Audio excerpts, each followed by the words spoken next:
processors can sleep, drives can spin down, heads can unaccess. I can power down parts of the air conditioning system. Put one application over here, and what just happened?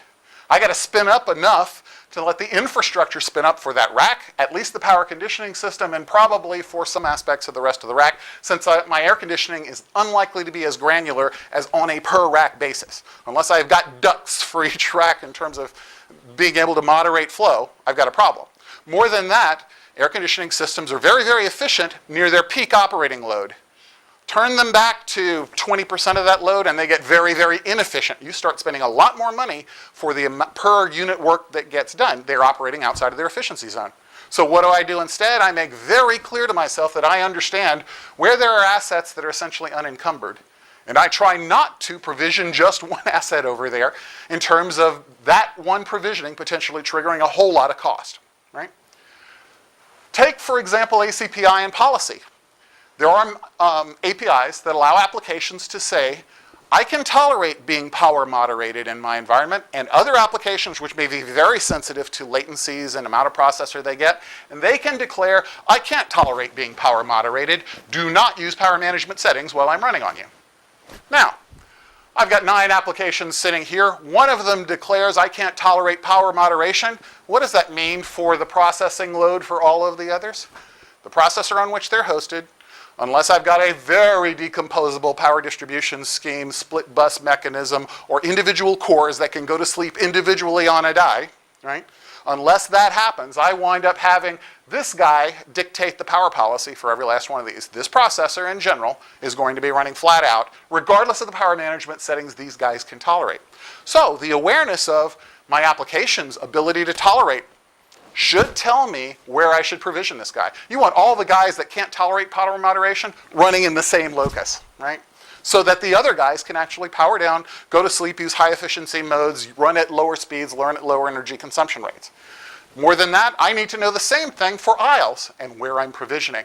All of a sudden, what I need to know to decide intelligibly that I should be able to dynamically migrate that virtual machine from here to there is a lot more information than I ever needed to know when I wasn't virtualizing.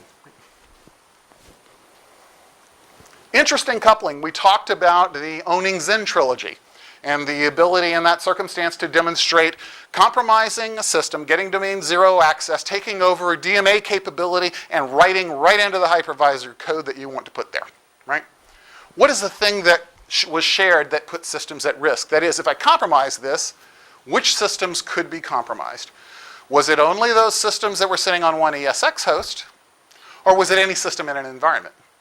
Or was it only those systems sharing any server virtualization host? Well, indeed, that is the circumstance. What I'm seeing is that all the systems that share the same DRAM controller, the glue chip down there that's controlling address space strobing, right? That's the thing that was in common. So what did I need to know to determine where security postures were coupled? Where those guys were sharing potentially physical address space. That's where I got into the ability to get here, right? More than that, if I can take over in the hypervisor, then all co-hosted assets now become a possible target, right? Now, the good news, there's a patch. The really important news is understanding where the most important places for me to get that patch out first and what's the impact on risk. And more importantly, could it have been compromised any time in the past, right? I want to know that stuff in order to manage compliance, risk, and of course the security posture of the assets I'm managing. So coupling this concept that when I share stuff of any kind, that I wind up sharing security posture and behavior becomes a fundamental concept, not just in virtualization, but in utility computing in general. What are some of the other places that coupling occurs?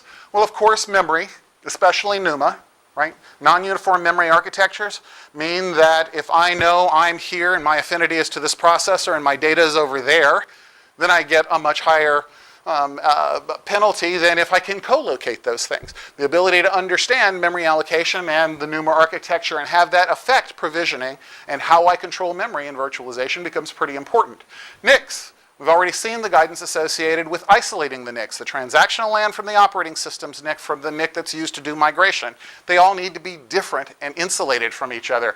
We wind up having the need to deal with virtual switch infrastructure in specific ways. Some ways are much more efficient than others. These are right out of in this case, the VMware Best Practices Guides, and of course, the SAN, audit the configurations that are there and understand that the configurations in virtual storage are aligned with your configuration with the virtual server and that that's aligned with the configuration of the application virtualization environment.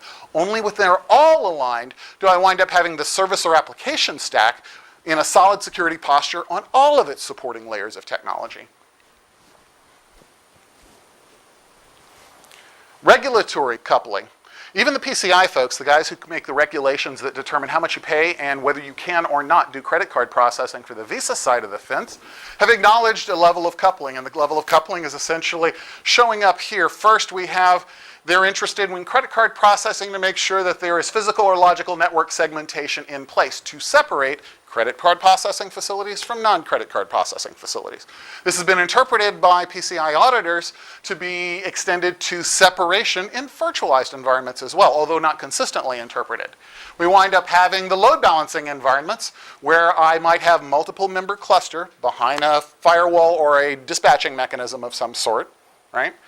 And now I want to be able to determine and validate they're configured appropriately. Well, can I do that? Can I talk to a load balancing system, inspect this system, and then inspect this one and inspect this one? What happens? I do the first query, the load balancing system directs me to that server. I do the next query for the next registry entry, and it directs me to this server. I do the next query, and so all of a sudden I'm getting this distributed sampling across all of the members. That doesn't work. So what they require is that the customer provide an attestation that indeed those systems are synchronized, and whatever their configuration, they're all alike. It just sidesteps the problem so that it's the customer's responsibility to audit things that are part of a load balancing firewall distribution mechanism. So we wind up seeing that the regulatory guidance, the regulatory mandates, are actually having to make provision for the sharing of infrastructure and the impact on that on both visibility and coupling of security postures. More interestingly, where coupling occurs, for instance, we have two applications, the SAP system with your social security number and pay stub in it, and the football pool. Right? The football pool, how aggressively am I going to patch that? Not real aggressively. How aggressively am I going to patch the SAP system? It's mission critical. I'm going to spend what it takes to get it secured.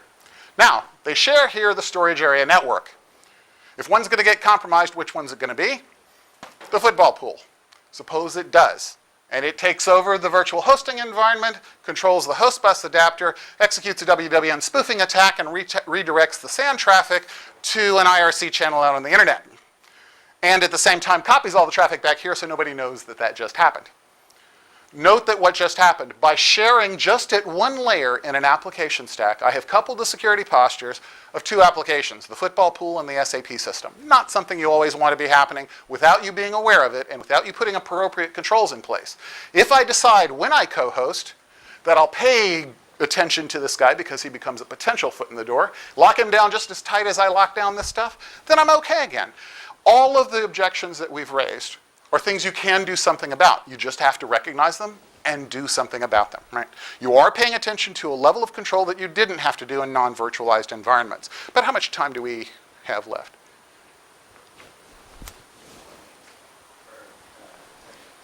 10 minutes? That means I've got to talk even faster. Okay, I can do it. So from our perspective, there's another part of the picture here. The coupling happens not just at this techno-geeky asset level, not just in terms of configuration settings, but it happens in terms of risk from the big picture perspective. One way of dealing with this is something MITRE is calling the risk map methodology. And the idea is this, that I can decide what my business objectives are and how important they are. Then I can decide for each of those business objectives, what are the operational tasks that are required in order to realize those business objectives. Then I can decide which information assets get used to do each of those tasks. Then I can decide what network nodes support those information assets, supporting those operational tasks, supporting those business objectives. When I create that lattice-like scaffolding that lets me understand how important is this node because I've connected it to that business objective. If at that point I get a new vulnerability that applies to this node, I can then chase that vulnerability knowing how important is this asset because I can see its footprint and impact on business objectives. I've got a context. I can look at the CVSS score and say, does that high CVSS score mean a hill of beans to me if it only affects the football pool system? Or does it apply to SAP and do I need to patch it with some dispatch, right? Only by understanding this lens, which focuses an understanding of priority and